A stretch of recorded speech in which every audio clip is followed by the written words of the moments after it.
لیتا ہے، اگر اس کو پانی کی پیاس لگتی ہے گرمی کے موسم میں وہ فریج چالو کر کے ٹھنڈا پانی پی لیتا ہے، غرض کہ دنیا کی سہولت سے وہ اپنی پیاس کو بجھا لیتا ہے، دنیا کی سہولت سے وہ اپنی زندگی کو گزار لیتا ہے، جب تک وہ دنیا میں آنے کے بعد اپنے مقاصد کو لے کر کے پیدا ہوتا ہے، لیکن جب دنیا میں آتا ہے اتنی بڑی دنیا میں آنے کے بعد اتنے تمام آرائشگاہ کو دیکھ کر کے اتنے سہولتوں کو دیکھ کر کے وہ انسان اس کے اوپر جو اللہ تبارک و تعالیٰ نے نماز کو فرض ادا کیا ہے لیکن اس نماز کو وہ ضرورت نہیں سمجھ کر کے بلکہ وہ اپنے وقت کو دنیا کی طرح طرح کاموں میں لگا دیتا ہے۔ اذان ہوتی ہے، نماز مؤذن پکارتا ہے اور حی علی الصلاۃ اور نماز کی طرف، حی علی الفلاح اور کامیابی کی طرف، مؤذن نماز کے لیے اس انسان کو اپنے مسجد میں خدا کی عبادت کے لیے اس کو بلایا جاتا ہے، لیکن افسوس کہ وہ دنیا کی عیش و آرام میں اتنا مشغول ہے کہ اس کے اذان کی بلانا، اس اذان کی اعلانیہ اس کو سمجھ میں نہیں آتا۔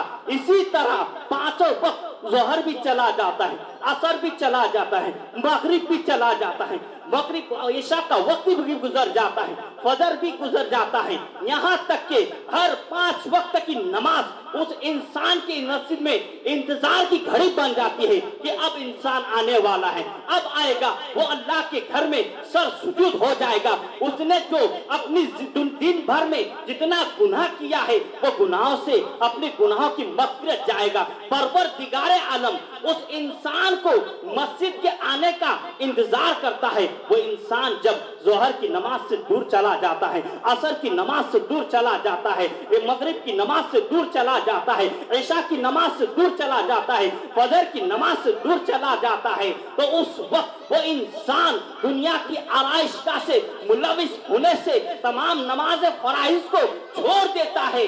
اسی وقت وہ انسان ایک برائی میں ملوث ہونے کی وجہ سے بڑا گناہ کر بیٹھتا ہے۔ اسی گناہ کی وجہ سے جب وہ انسان گھروں میں اٹھتا ہے، گھروں میں بیٹھتا ہے، طرح طرح کی اسے مصیبت میں پریشانیوں میں مبتلا ہونا پڑتا ہے۔ کبھی ان کے گھر میں برکت نہیں ہے، کبھی ان کے گھر میں فاقہ ہی فاقہ ہے، کبھی اس کی بیوی پریشان ہے، کبھی اولاد پریشان ہے، کبھی وہ پریشان ہے۔ حضرات محترم، طرح طرح کی پریشانیوں میں مبتلا ہو جاتا ہے۔ رب تبارک و تعالیٰ قرآن پاک میں ارشاد فرماتا ہے کہ اے میرے بندو تم میری عبادت کرو، جب تم نماز پڑھ لو گے، جب تم نماز کو اپنا دین بنا لو گے، جب نماز کو اپنا ستون بن لو گے، جب نماز کو اپنا چہرہ بنا لو گے، نماز کو اپنا چلنا بنا لو گے، نماز کو اپنا اٹھنا بنا لو گے، تو اس نماز کے وسیلے سے اللہ تبارک تعالیٰ آپ کی مصیبتوں کو دور فرما دے گا، آپ کی تمام پریشانیوں کو دور فرما دے گا۔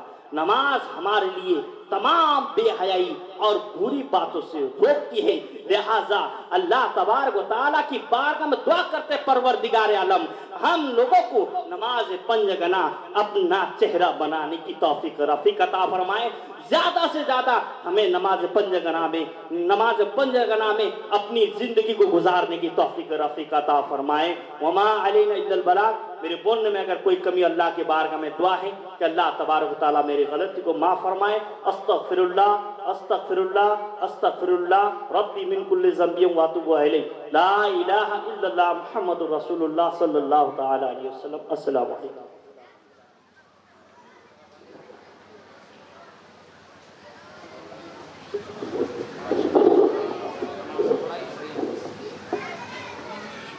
نہ دنیا سے، نہ دولت سے، نہ گھر آباد کرنے سے تسلی دل کو ملتی ہے خدا کو یاد کرنے سے، تسلی دل کو ملتی ہے خدا کو یاد کرنے سے۔ اب باقی رہا نہ کوئی خزانے کو گاڑ کر، آئی قضا تو چل دیے دامن کو جھاڑ کر، آئی قضا تو چل دیے دامن کو جھاڑ کر۔ یہاں ہم لوگ پریشان نہیں ہیں، اللہ کا شکر ہے، یہ علماء بھی پریشان نہیں ہے، اس لیے کہ کوئی آئے یا نہ آئے اس کی اب ہمیں کوئی فکر بھی نہیں ہے۔ ہمیں معلوم ہے کہ جہاں ذکر رسول ہوتا ہے وہاں رحمتوں کا نزول ہوتا ہے، لیکن ہم لوگ یہاں بیٹھے ہوئے، رحمت کا پانی برس رہا ہے، بس جو لوگ اپنے آپ کو دیوانہ کہتے ہیں کہ ہم دیوانہ ہیں، نبی کے چاہنے والے ہیں، تو یہ نبی کے چاہنے والوں کا مجمع ہے، نبی کے چاہنے والے دکان میں ہیں، نبی کے چاہنے والے مکان میں ہیں، نبی کے چاہنے والے گھوم رہے ہیں، انتظار کر رہے ہیں۔ یہ علماء محفل کو سنبھالے ہوئے ہیں، یہاں اسٹیج پہ حاضر ہیں، منبر نور پہ حاضر ہیں، اپنا کام کر رہے ہیں۔ آپ دیکھ رہے ہیں علاقائی علماء کرام جو کہ اسٹیج پر حاضر ہو کر کے آپ کے جلسے کی لاج رکھ رہے ہیں، ہے کہ نہیں؟ ہمارے جناب مفتی اشرف حسین صاحب ہیں، مولانا جناب عبدالرؤف صاحب ہیں، مولانا جناب محمد افضل حسین صاحب ہیں، اور یہ دیگر علماء کرام یہاں موجود ہیں۔ آپ رہیں یا نہ رہیں، دیوانہ کہنا یہ تو آسان ہے، مگر دیوانہ بننا بڑا مشکل ہے کہ نہیں؟ اس لیے تو دیوانہ ہجر میں یوں ہی نڈھال تھوڑی ہے، کہہ دیجئے سبحان اللہ۔ دیوانہ ہجر میں یوں ہی نڈھال تھوڑی ہے، مدینے جیسا جہاں کا جمال تھوڑی ہے۔ دیوانہ ہجر میں یوں ہی نڈھال تھوڑی ہے، مدینے جیسا جہاں کا جمال تھوڑی ہے۔ نبی کے چاہنے والے ہیں بے شمار، مگر ہر ایک چاہنے والا بلال تھوڑی ہے، ہر ایک چاہنے والا بلال تھوڑی ہے۔ اب آئیے انہی مصروں کے ساتھ نعت رسول پیش کرنے کے لیے ثنا خان جناب حسن رضا اشرفی کو دعوت سخن دیتا ہوں۔ متعلم مخدوم اشرف مشن بلدوہ شریف مالدہ عزیزم محمد حسن رضا اشرفی مائک پہ تشریف لا رہے ہیں، آئیے کہ ان کا استقبال کریں۔ نعرہ تکبیر، نعرہ رسالت، سرکار دو عالم کانفرنس